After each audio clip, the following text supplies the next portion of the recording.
Graças a Deus. Evangelho segundo escreveu São Mateus,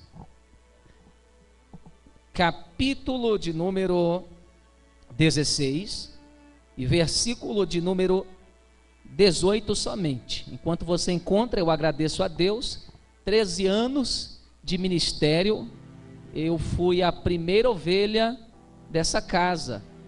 Aceitei a Jesus no primeiro culto, enquanto a IPMA ainda estava nascendo, e fui um dos primeiros obreiros desse lugar, e até aqui nos ajudou o Senhor. São 13 anos servindo a Deus aqui. A minha história começou aqui, junto com a igreja, e por isso eu sou grato a essa reunião, essa noite, a todos, a minha esposa. Deus colocou do nosso lado para a gente militar em prol do Evangelho. Agradecer essa dupla que a gente conheceu, parece que já se conhecemos há muito tempo. Isso é testificação do Espírito Santo, igual Paulo olhou para os irmãos e já sabia que era crente. Essas coisas acontecem. Foi muito impactante aquele programa na rádio. A igreja sabe, nós estivemos. Quem encontrou, diga glória a Deus. Graças ao Senhor Jesus. Leremos, serei breve, irmãos, 20 minutinhos. Vamos tentar aí falar algo, mas eu quero fazer uma aliança com você. Você tem que prometer que você vai dar glória a Deus e aleluia, e vai deixar Deus te tomar aí. Quantos prometem deixar Deus te tomar nesse lugar? Dá um grito de glória a esse Deus. Leremos o texto, diz assim: pois também eu te digo que tu és Pedro, e sobre esta pedra edificarei a minha igreja, e as portas do inferno, ou melhor dizendo, do Hades, não prevalecerão contra ela. Bíblia na cadeira, mãos dadas, tiro médio. Louvado seja o Senhor Deus. Vamos orar. Senhor Deus, nós te agradecemos. Hinos foram entoados, testemunhos foram contados, e a tua glória está no nosso meio. Mas agora é a tua palavra, Senhor, que está prestes a ser ministrada. Usa a minha vida como instrumento de bênção, como um mensageiro fiel do teu reino. Usa-me mais uma vez para o teu louvor, ó Deus. E que aqueles que estão orando comigo, pedindo para que Deus fale, pedindo para que Deus os encha, possam ter as suas orações ouvidas. Espírito Santo de Deus, move nos corações, cura hoje aqui, liberta, transforma, restaura, faz o teu querer, é o que nós te pedimos. E você que acredita nisso, dá um grito de glória. E se é pentecostal, dá aquela rajada de línguas estranhas que você recebeu quando buscava o batismo com o Espírito Santo. Aleluia, se assente no seu lugar.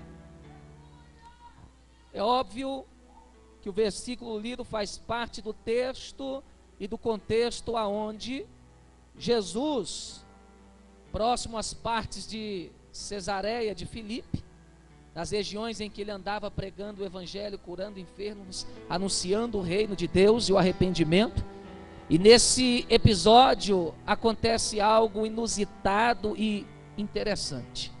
Depois de algum tempo com Jesus, alguns teólogos classificam ou separam a vida de Jesus ministerial em 3 anos ou 3 partes: ano da inauguração, ano da popularidade e ano da perseguição. E no meio do ministério de Jesus, depois de meio que uma contenda, porque os discípulos estavam se envolvendo com quem não deveriam, eles estavam ouvindo demais o que os fariseus falavam, e Jesus disse para eles: acautelai-vos do fermento dos fariseus, maçom. E quando Jesus diz isso, eles estavam pensando em comida, em fermento que faz o pão, e Jesus teve que chamá-los à parte e dizer: o fermento que eu estou falando é a doutrina, é o que sai da boca deles. E Jesus, como um bom mestre, ensina aos seus discípulos: não dê ouvido a qualquer pessoa. Coloca a mão no ombro do seu irmão E diga isso para ele: não dê ouvidos a qualquer pessoa. Isso, fala para ele, glória a Deus. Olhe para cá. Nós não podemos nos contaminar com esse fermento da negatividade, das murmurações, da falta de fé, da falta de ânimo. Deus não tem esse tipo de comida para nós. E Ele mesmo diz, quando estava falando sobre isso: eu não estou falando de pão da terra, porque pão vocês cansaram de comer. Não lembram das 2 multiplicações? Aqueles 5 pães, depois os 7, vocês não lembram de nada disso, do que eu fiz? Eu estou falando de pão do céu, eu estou falando da palavra que venha do alto. É esse o alimento que nós temos que nos preparar para receber e ouvir.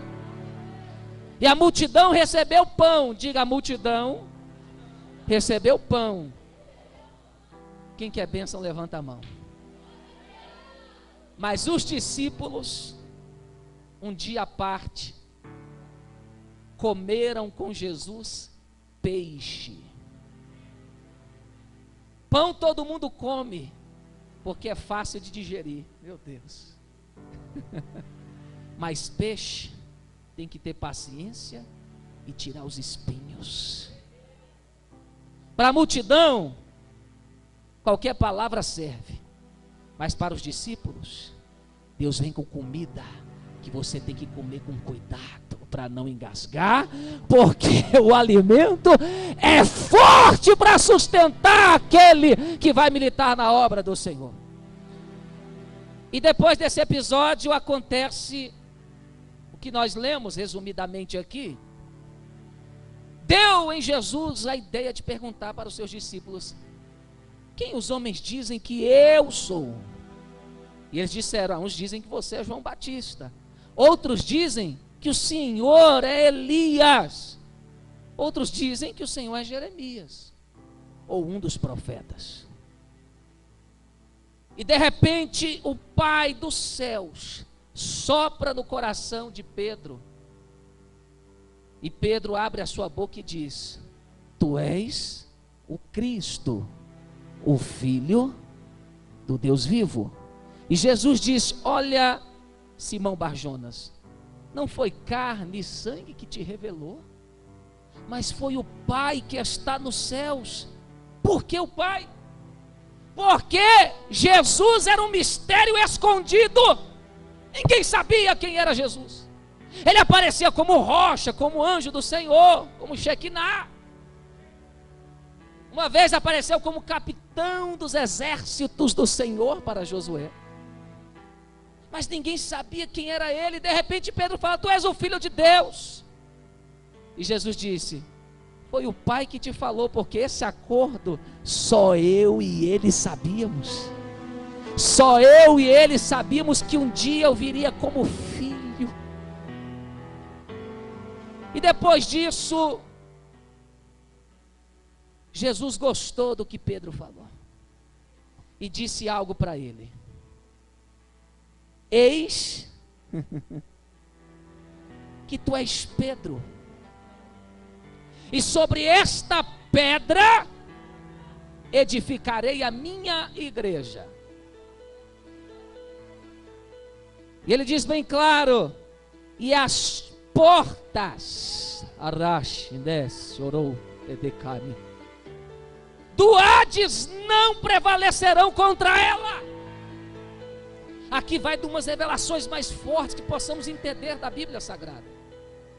Aqui Deus está pegando um homem comum, ao qual o nome dele era Simão. Diga: Simão. Agora Deus muda o nome dele, chama ele no hebraico de Kefas e no grego Petros, que é o Pedro que você conhece, que significa pedrinha, fragmento. E Deus diz para esse fragmento: olha, fragmento, sobre esta, eu não sei aonde essas religiões incoerentes dizem que sobre Pedro está edificada a igreja.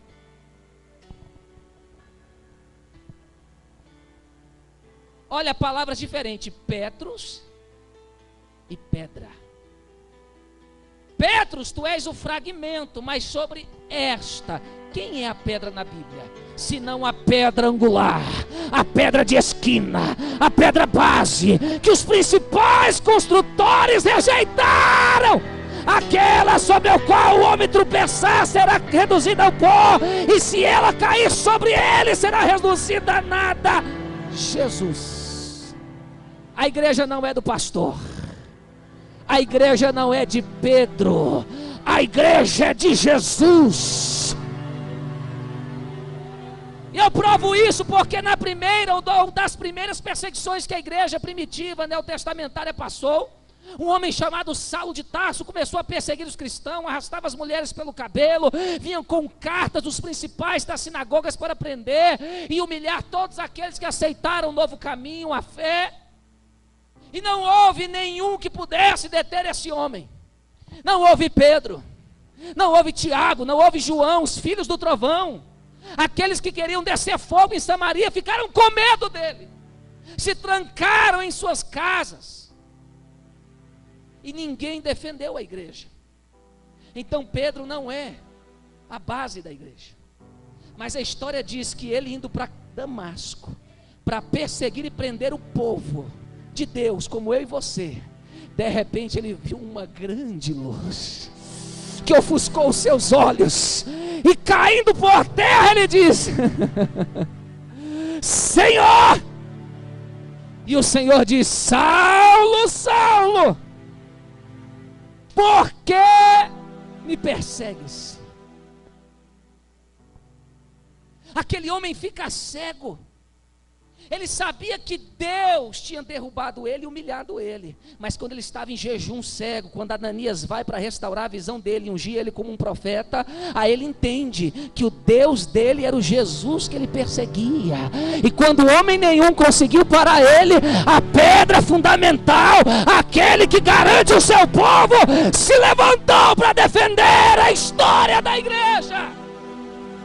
E por que nós temos 13 anos aqui? Porque o mesmo Jesus está dizendo nesse lugar: as portas do Hades não vão prevalecer, demônios não vão suportar, espíritos malignos não vão aguentar, homens malignos não vão compreender, porque essa obra permanece, porque ela não é obra de homem nem de mulher, ela é obra daquele que era, que é, que há de vir, o Todo-Poderoso, Emanuel, digno de glória, de louvor. Se você pertence a essa igreja, dá um grito de glória. Aracaia Sereba. Pega no ombro do seu irmão e diz para ele: as portas do Hades não vão prevalecer contra a igreja. Por que eu falo Hades? Porque houve um equívoco aí nas traduções, e o inferno não foi inaugurado. Então, Jesus está falando do Hades, e no Hades havia o quê? O abismo, a prisão dos anjos caídos. E lá está o Abaddon, o Apolion, que todo demônio que a igreja não expulsa, porque quando você expulsa o demônio, ele vai para a esquina, vai para outra quadra. Mas quando você manda ele para o abismo, o apóstolo Pedro disse que eles só podem sair no dia do juízo. Dá glória a Deus. Esses demônios que ficam falando: não vem para a igreja, você não vai vencer, você não vai conseguir, você é um derrotado.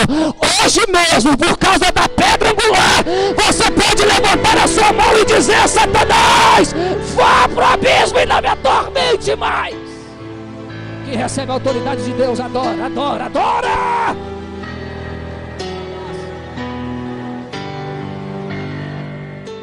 E esse anjo ainda dá uma sova neles lá no Hades, lá no abismo, porque perderam o seu território. Jesus é a causa da igreja existir. Ela é coluna e baluarte da verdade. Pode vir filosofia, pode vir movimento político, pode ver o que for, ninguém para a igreja. Podem arrancar nossa cabeça como arrancaram a de João Batista, mas a voz continua pregando. A voz continua pregando. Porque você foi escolhido para vencer, para triunfar, para ser eterno com Ele, mais que vencedor. E não há nada do mundo que possa ser melhor do que isso, pastores. Não podemos trocar esse privilégio por nada desse mundo.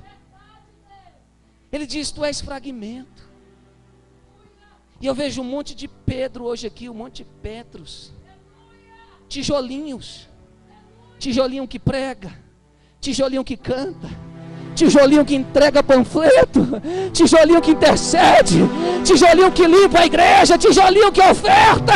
E sobre esses montes de tijolos, a igreja vai sendo construída, a igreja vai sendo inaugurada, vai sendo feita, e a glória de Deus começa a resplandecer sobre ela. Eu não vim pregar para inimigo, eu não vim pregar para quem não gosta da gente, eu vim pregar para aqueles que Jesus escolheu e diz: a porta do inferno, do Hades, não vai prevalecer contra a tua chamada, contra a tua vida, contra os teus sonhos, contra a tua família. E você pode pegar isso, porque quem prometeu foi Ele.